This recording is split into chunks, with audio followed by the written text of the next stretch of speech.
Donc, bonjour tout le monde. Aujourd'hui, dans ce numéro-là, ça vous dit un chat peut parcourir une certaine distance en 5 minutes, donne sa vitesse en mètres par seconde. Donc, ce qu'on cherche, c'est combien de mètres parcourt-il en une seule seconde.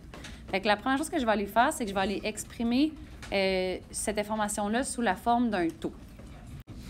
Donc, maintenant que c'est exprimé sous la forme d'un taux, on voit sa vitesse, là, qui est 10,5 hectomètres en 5 minutes.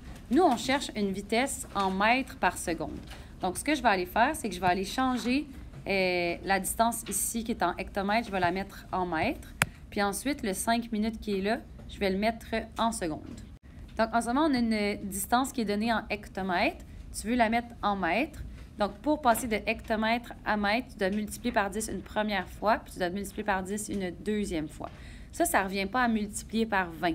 Ça revient à multiplier par 100, parce que c'est fois 10 et encore fois 10. Puis 10 fois 10, ça fait 100. Donc, si on multiplie 10,5 par 100, ça va nous donner 1050 mètres. Ensuite, ce que vous cherchez à faire, c'est changer le 5 minutes en secondes.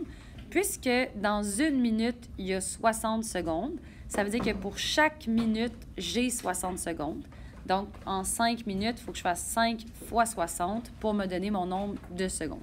Donc là, vous avez que dans le fond, sa vitesse en mètres par seconde, c'est en fait, en mètres et en secondes, c'est 1050 mètres pour 300 secondes. Mais moi, ce que je veux savoir, c'est savoir combien il fait en une seule seconde. Donc, je dois changer le dénominateur qui est de 300 en ce moment pour un dénominateur de 1 seconde.